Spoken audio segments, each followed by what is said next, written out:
El fin de la fragilidad humana. Desde sus orígenes, el ser humano ha vivido condicionado por una verdad ineludible, la fragilidad de su propio cuerpo. A diferencia de otras creaciones tecnológicas que han evolucionado y se han perfeccionado con el tiempo, el cuerpo humano ha permanecido esencialmente limitado, sujeto al desgaste, la enfermedad y, finalmente, a la muerte. Durante siglos, estas limitaciones fueron aceptadas como parte natural de la existencia. Envejecer era inevitable. Enfermar era común. Morir era el destino final de todos. Sin embargo, con el avance de la ciencia y la tecnología, comenzó a surgir una inquietud profunda: ¿y si estas limitaciones no fueran absolutas? ¿Y si el cuerpo humano no fuera el único medio posible para existir? A medida que la medicina avanzaba, aparecieron las primeras soluciones para contrarrestar la fragilidad física. Las prótesis, en un inicio simples y mecánicas, comenzaron a evolucionar hacia sistemas cada vez más complejos e integrados. Con el tiempo, estas dejaron de ser únicamente herramientas de reemplazo para convertirse en extensiones funcionales del propio cuerpo, capaces de responder a estímulos nerviosos y replicar movimientos con sorprendente precisión. Este progreso marcó el inicio de un cambio de paradigma. Ya no se trataba solo de reparar el cuerpo humano, sino de mejorarlo. La idea de potenciar las capacidades físicas y sensoriales dejó de pertenecer al ámbito de la ficción y comenzó a formar parte de la realidad científica. Implantes neuronales, interfaces cerebro-máquina y sistemas de asistencia avanzada empezaron a desarrollarse con el objetivo de ampliar las capacidades humanas más allá de sus límites biológicos. En este contexto, surgió una idea aún más radical: la posibilidad de desvincular completamente la mente del cuerpo biológico. Si el cerebro podía comunicarse con dispositivos externos, entonces, en teoría, también podría controlar un cuerpo completamente artificial. Así nacieron los primeros conceptos de avatars mecánicos, estructuras diseñadas no como simples herramientas, sino como cuerpos alternativos. Estos sistemas permitirían a una persona operar, percibir e interactuar con el entorno sin necesidad de utilizar su propio cuerpo físico.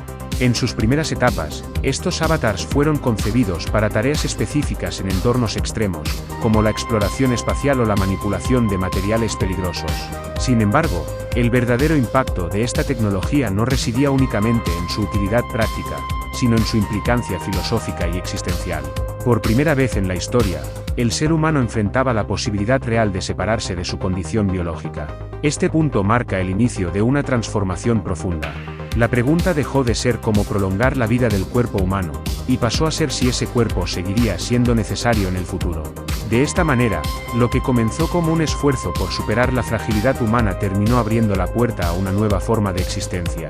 Una en la que el cuerpo ya no define al individuo, y donde la identidad podría, eventualmente, trascender los límites de la biología. El desarrollo de los avatars mecánicos no solo representa un avance tecnológico, sino el inicio de una transición histórica, el paso de una humanidad limitada por su naturaleza física hacia una posible independencia de ella. Página 2 del despertar del cuerpo mecánico. El desarrollo de los primeros avatars mecánicos marcó un avance significativo, pero su implementación inicial fue cautelosa y limitada. En sus primeras fases, estos cuerpos artificiales no estaban destinados al uso cotidiano, sino a funciones altamente especializadas. Industrias como la exploración espacial, la minería en condiciones extremas y la investigación en entornos peligrosos fueron los primeros escenarios donde esta tecnología comenzó a aplicarse. En estos contextos, los avatars ofrecían ventajas evidentes.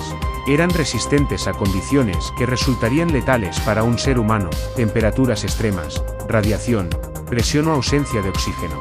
Pero más allá de su resistencia, lo que realmente transformó su uso fue la posibilidad de controlarlos de manera remota mediante interfaces neuronales. Estas interfaces permitían que el operador no solo dirigiera los movimientos del avatar, sino que también recibiera información sensorial desde el entorno en el que éste se encontraba. Sensores visuales, auditivos e incluso táctiles eran traducidos en impulsos que el cerebro humano podía interpretar. De este modo, la experiencia dejaba de ser indirecta: el usuario no solo controlaba el avatar, sino que comenzaba a habitarlo. Este fenómeno, inicialmente técnico, dio paso a una experiencia profundamente subjetiva. Los primeros usuarios reportaron una sensación inesperada: la percepción de estar físicamente presentes en el cuerpo mecánico. Aunque sabían racionalmente que su cuerpo biológico permanecía en otro lugar, su conciencia parecía adaptarse rápidamente al nuevo medio. Con el perfeccionamiento de estas tecnologías, los tiempos de respuesta se redujeron hasta volverse prácticamente instantáneos. La sincronización entre mente y máquina alcanzó niveles que hacían casi imposible distinguir entre una acción ejecutada por el cuerpo biológico y una realizada a través del avatar. Este fue el punto de inflexión. A medida que la experiencia se volvía más fluida, los usuarios comenzaron a notar ventajas que iban más allá de la simple funcionalidad. Los avatars no se cansaban, no experimentaban dolor en el sentido tradicional y podían operar durante periodos prolongados sin deterioro físico. Además, su diseño permitía incorporar capacidades superiores a las humanas, como mayor fuerza, precisión o resistencia.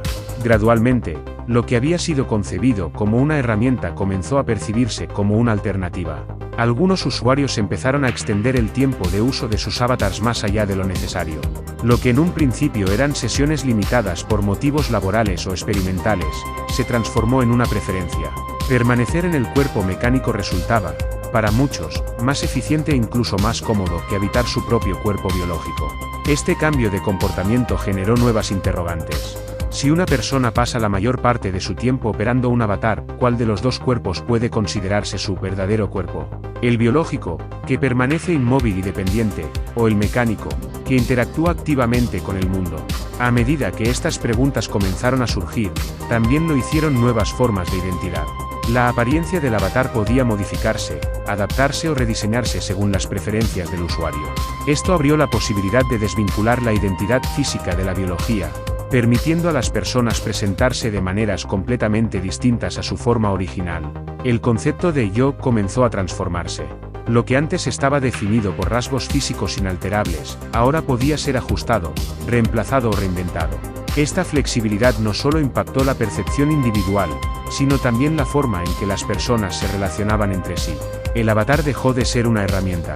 Se convirtió en una extensión directa de la identidad, y con ello, la humanidad dio un paso más hacia una realidad en la que el cuerpo ya no es un límite, sino una elección. Dos mundos, una misma realidad con la consolidación de los avatars mecánicos como una alternativa funcional al cuerpo biológico, la sociedad comenzó a experimentar una transformación estructural. Lo que inicialmente era una innovación tecnológica pasó a convertirse en un factor determinante en la organización social, económica y cultural. A medida que más personas adoptaban el uso prolongado de avatars, emergió una nueva distinción dentro de la humanidad. Por un lado, aquellos que continuaban viviendo exclusivamente en sus cuerpos biológicos. Por otro, quienes operaban avatars de manera constante, desplazando progresivamente su presencia física hacia estos cuerpos artificiales. Esta división no fue necesariamente inmediata ni explícita, pero con el tiempo se hizo evidente. Las diferencias en capacidades, hábitos y formas de interacción comenzaron a marcar una separación cada vez más clara entre ambos grupos. Los individuos que utilizaban avatars contaban con ventajas significativas. Podían desempeñar tareas con mayor eficiencia, resistir condiciones adversas y mantener niveles de productividad superiores. Además, la posibilidad de modificar o actualizar sus cuerpos mecánicos les otorgaba una adaptabilidad que el cuerpo humano no podía igualar. En contraste, quienes permanecían exclusivamente en su forma biológica comenzaron a enfrentar ciertas desventajas. Actividades que antes eran comunes se volvieron más exigentes en comparación con los estándares establecidos por los usuarios de avatars. Esto generó una percepción creciente de obsolescencia en relación con las capacidades humanas tradicionales. Este fenómeno tuvo consecuencias directas en el ámbito laboral. Muchas industrias comenzaron a priorizar el uso de avatars debido a su eficiencia y menor riesgo operativo. Como resultado, el acceso a ciertas oportunidades empezó a depender, en parte, de la capacidad de un individuo para integrarse a esta nueva forma de existencia. Sin embargo, la transformación no se limitó al trabajo. Las ciudades también comenzaron a adaptarse. Se diseñaron espacios optimizados para cuerpos mecánicos, con infraestructuras capaces de soportar mayor resistencia, movilidad y conectividad.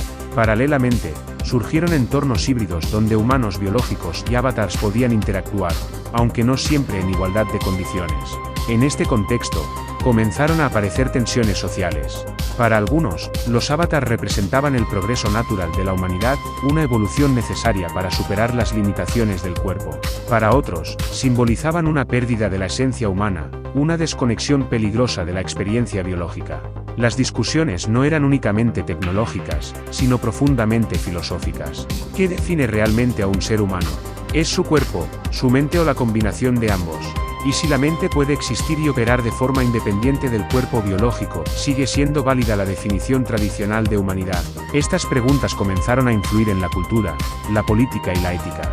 Surgieron movimientos a favor y en contra del uso de avatars, así como regulaciones destinadas a controlar su implementación y evitar abusos. Temas como la identidad, la responsabilidad y la igualdad adquirieron nuevas dimensiones en un mundo donde no todos los cuerpos eran iguales. A pesar de las tensiones, la convivencia entre humanos y avatars continuó desarrollándose.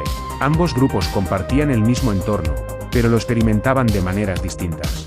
Mientras unos vivían limitados por su biología, otros operaban en un plano donde esas limitaciones podían ser modificadas o eliminadas. De este modo, la humanidad entró en una etapa inédita de su historia, una en la que coexistían dos formas de presencia, dos maneras de habitar el mundo, y dos visiones diferentes sobre lo que significa existir. La pregunta ya no era si los avatars formarían parte de la sociedad. La pregunta era cómo cambiaría la sociedad al convivir con ellos. Relaciones en la nueva era. La incorporación de los avatars mecánicos en la vida cotidiana no solo transformó la estructura social y económica, sino también uno de los aspectos más fundamentales de la experiencia humana, las relaciones interpersonales.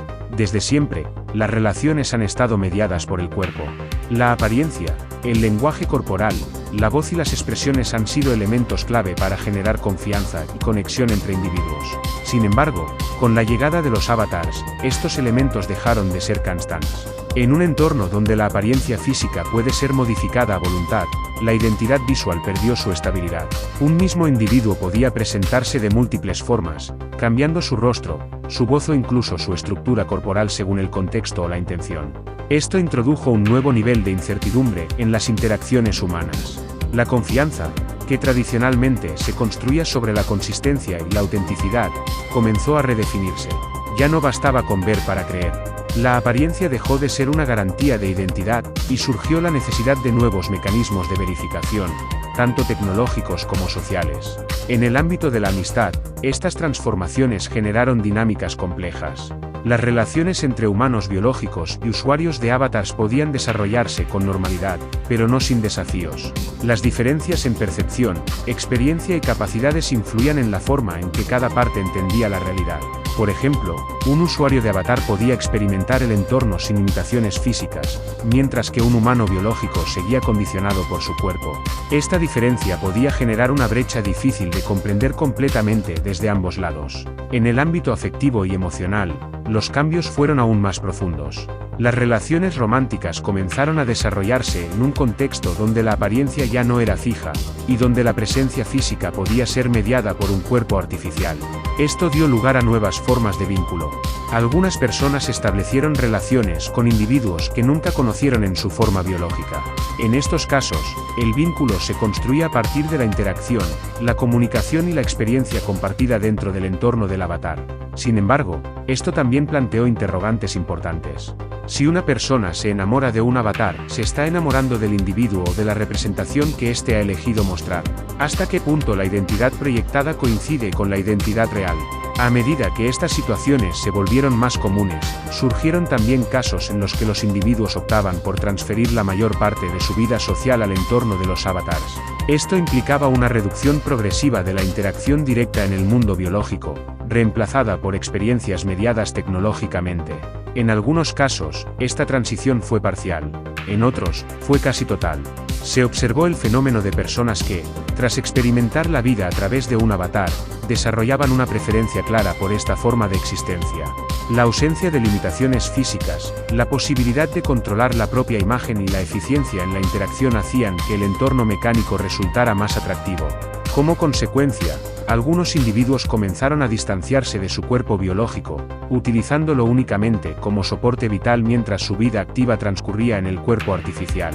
Este cambio no solo afectó la forma en que las personas se relacionaban con otros, sino también la relación consigo mismas. La identidad dejó de estar anclada a un cuerpo específico y pasó a ser una construcción más flexible, influida por decisiones conscientes y posibilidades tecnológicas. En este nuevo contexto, las relaciones humanas entraron en una etapa de redefinición. Conceptos como presencia, autenticidad y conexión adquirieron nuevos significados, adaptándose a una realidad en la que el cuerpo ya no es una constante, sino una variable. Así, La convivencia entre humanos y avatars no solo transformó el mundo exterior, sino también el mundo interior de cada individuo. La conciencia sin cuerpo. A medida que la integración entre mente y máquina alcanzó niveles cada vez más avanzados, surgió una nueva etapa en la evolución de los avatars: la progresiva independencia de la conciencia respecto de cualquier cuerpo, ya sea biológico o mecánico. En un inicio, el avatar era necesario como medio físico de interacción. Representaba un cuerpo alternativo que permitía al individuo actuar en el mundo. Sin embargo, con el desarrollo de redes neuronales avanzadas, sistemas de procesamiento distribuido y entornos digitales cada vez más complejos, comenzó a plantearse una posibilidad más radical: la existencia de la conciencia sin necesidad de un soporte corporal constante. Este concepto, que durante mucho tiempo perteneció al ámbito teórico, comenzó a adquirir forma a través de experimentos orientados a la digitalización de procesos cognitivos. Aunque no se trataba de una transferencia completa de la mente, sí permitía replicar patrones de pensamiento, memoria y respuesta dentro de sistemas artificiales.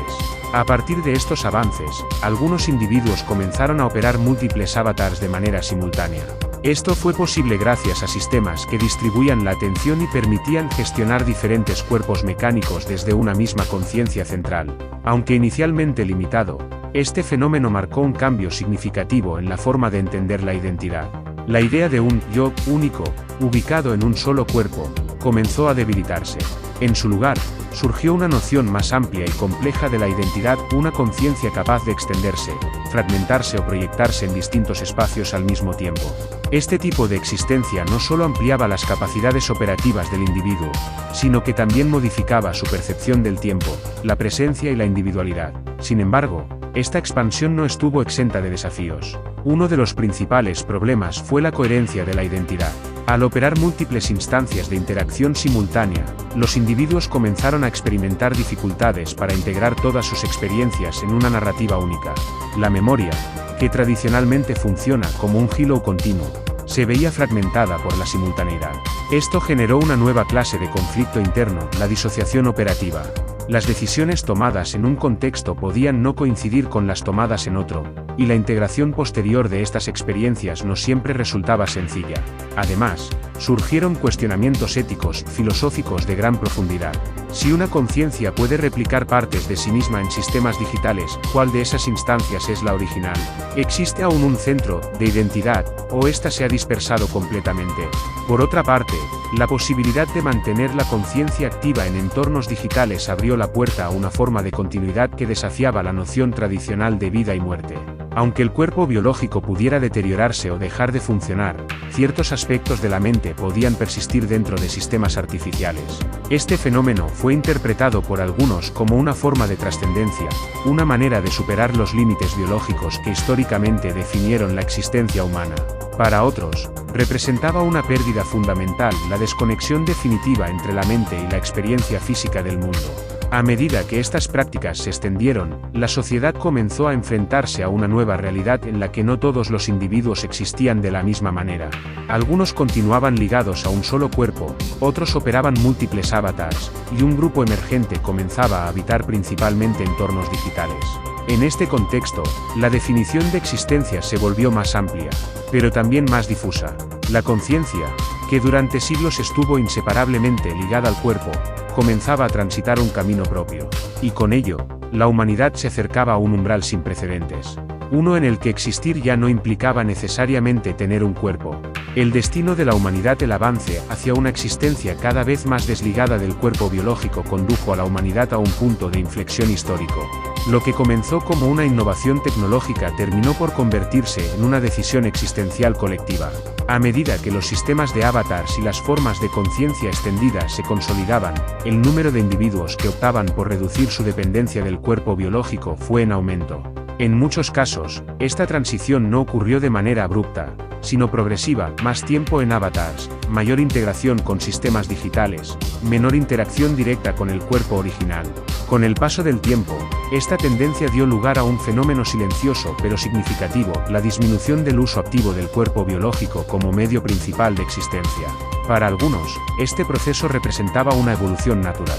La posibilidad de evitar el dolor, Prolongar la funcionalidad y expandir las capacidades individuales era vista como una mejora evidente de la condición humana. En este enfoque, la biología era entendida como una etapa inicial, superada por el desarrollo tecnológico. Sin embargo, no todos compartían esta visión. Un sector de la población comenzó a cuestionar las implicancias de este cambio. Argumentaban que la experiencia humana no podía reducirse únicamente a la eficiencia o a la capacidad de adaptación. Señalaban que aspectos como la sensibilidad física, la vulnerabilidad, el envejecimiento y la finitud eran elementos esenciales de la identidad humana. Desde esta perspectiva, abandonar el cuerpo biológico no era una evolución, sino una pérdida.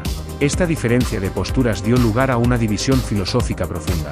Por un lado, quienes defendían la integración total con la tecnología y la superación de las limitaciones biológicas. Por otro, quienes sostenían la importancia de preservar la experiencia humana en su forma original.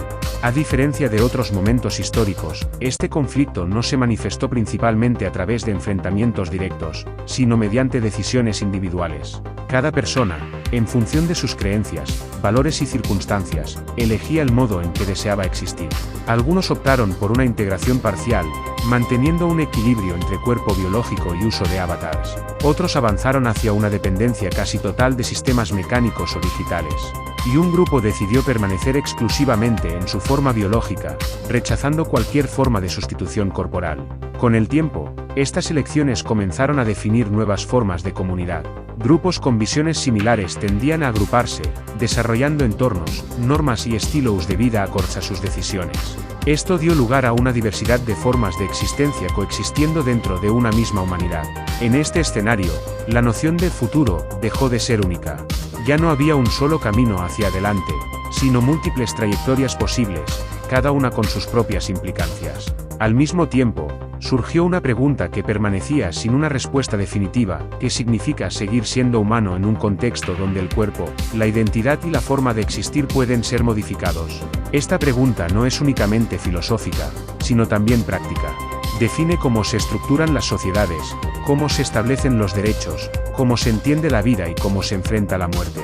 La humanidad, por primera vez, no solo se enfrenta a un cambio en su entorno, sino a una redefinición de sí misma. El destino ya no está determinado únicamente por factores naturales o históricos, sino por decisiones conscientes sobre la forma de existir. En este punto, el futuro permanece abierto, no como una línea definida, sino como un conjunto de posibilidades. Y en el centro de todas ellas, permanece una elección fundamental: continuar siendo lo que siempre hemos sido, o transformarnos en algo completamente distinto.